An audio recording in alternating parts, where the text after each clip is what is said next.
Assalamualaikum warahmatullahi wabarakatuh. Salam sejahtera buat kita semua. Om Swastiastu, Namo Buddhaya. Baik, teman-teman.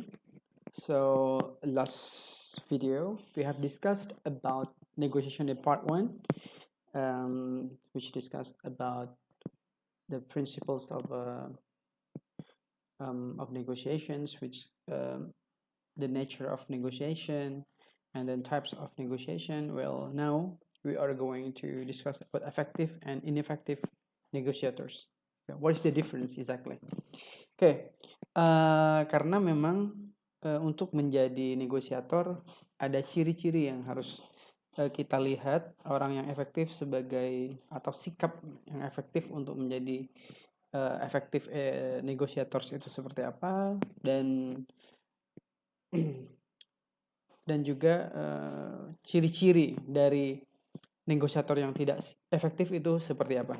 Baik, mari kita pelajari lebih lanjut ya, biar lebih paham. Nah, kita lihat efektif negosiatorsnya. Negosiator yang efektif seperti apa sih?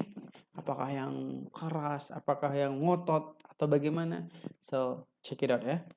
First, justru orang yang cocok menjadi negosiator karena kalau kita ingat di video sebelumnya dijelaskan bahwa tujuan dari negosiasi adalah mencapai kesepakatan, dan menyelesaikan perbedaan-perbedaan ya, dispute itu. Oleh karena itu, sosok yang menyenangkan akan lebih efektif untuk bernegosiasi dengan pihak lain, begitu. Jadi kalau teman-teman menginginkan berkarir menjadi negosiator atau diplomat, maka bersikaplah yang menyenangkan ya. Jadi orang yang menyenangkan, be pleasant.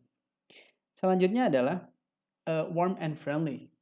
Teman-teman harus warm and friendly, harus ramah dan enak diajak ngomong ya, bikin nyaman. This is warm ya, hangat ya bahasanya, hangat pertemanannya itu ya. Jadi orang-orang yang warm and friendly ini cenderung bisa menghandle negosiasi dengan baik dan bisa mencapai tujuan ya. At least di sini bisa lihat bahwa orang yang warm and friendly bisa mengurangi konfrontasi ya, konflik, sehingga keinginan tercapainya kemanfaatan atau win-win solution itu lebih tinggi.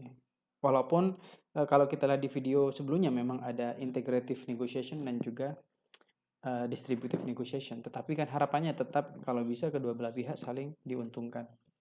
Nah, yang selanjutnya adalah low key. Low key ini nggak pamer ya. Orang yang negosiator tuh nggak boleh, ya nggak boleh sombong, nggak boleh show off lah. Jadi low key ini lawannya show off ya. Nggak boleh mengumbar-umbar entah kelebihannya dia atau apanya dia. Jadi memang harus stay calm, charming. Itu adalah ciri dari efektif negosiator. Next adalah likable. Nah, orang yang mudah disukai orang itu cocok banget untuk orang yang untuk jadi negosiator ya.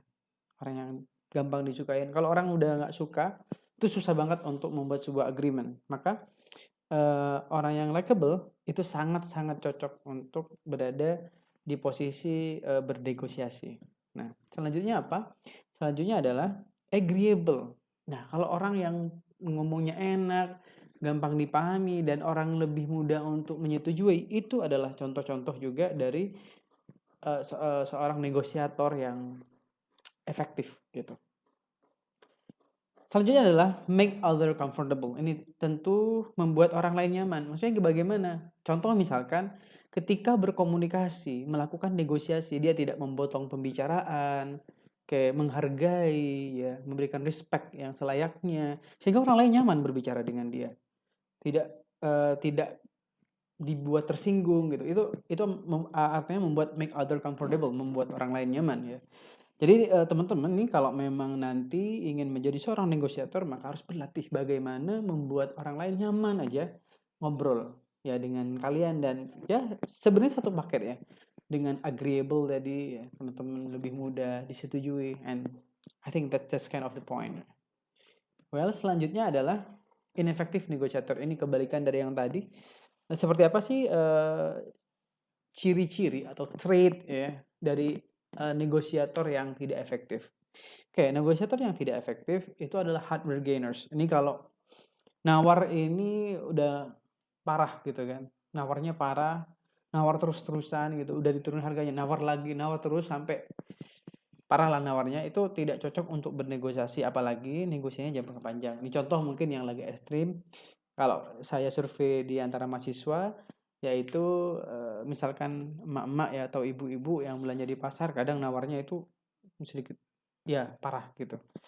Jadi itu kalau untuk negosiasi misalkan antar lembaga atau kelompok tertentu atau bahkan secara personal pun, kalau untuk jangka panjang itu tidak baik untuk dilakukan. Nah, selanjutnya adalah tough-minded ya. Tough-minded juga tentu tidak baik juga, orang yang keras namanya juga kita mencari apa ya, titik temu ya. Kalau misalkan ngotot-ngototan, pikirannya keras itu tidak efektif. Bukan berarti tidak bisa ya, di sini yang disebut tidak efektif ya. Bukan impossible, it is possible but it's not that effective gitu. Nah, ini yang perlu kita garis bawahi bahwa ini tidak efektif untuk jadi negosiator. Nah, agresif.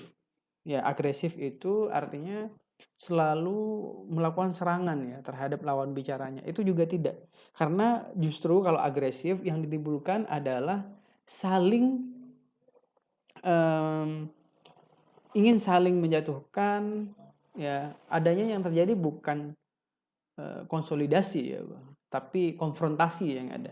Bukan agreement yang ada, tapi dispute-nya makin tinggi gitu, perbedaan-perbedaannya. Nah, sebenarnya kita kan dalam bernegosiasi adalah bagaimana terjadi kesepakatan. Kalau agresif biasanya orang kalau diagresifin, balik agresif biasanya. Oke, maka hal ini tidak efektif tentunya untuk menjalankan negosiasi. Selanjutnya adalah pushy. Nah, pushy ini nekan terus. Oke. Jadi kalau orang tertekan malah terpojok orangnya mungkin ya karena pinter ngomong, argumennya bagus gitu.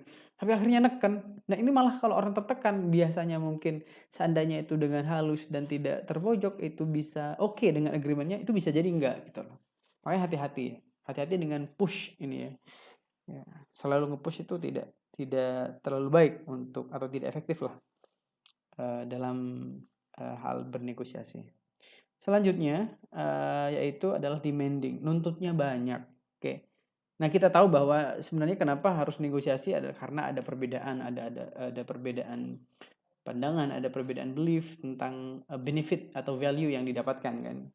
Sehingga sebenarnya inginnya mendapat value yang setara minimal atau bahkan kalau bisa lebih sih. Tetapi kalau misalkan saling demanding,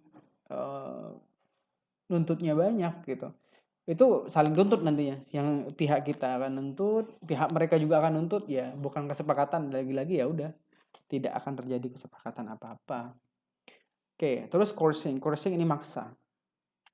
Jadi ada pemaksaan dalam negosiasi itu juga tidak baik. Walaupun misalkan dalam memaksa waktu itu berhasil misalkan ya, merayu dengan memaksa ya, ada sedikit paksaan, unsur paksaan di sana.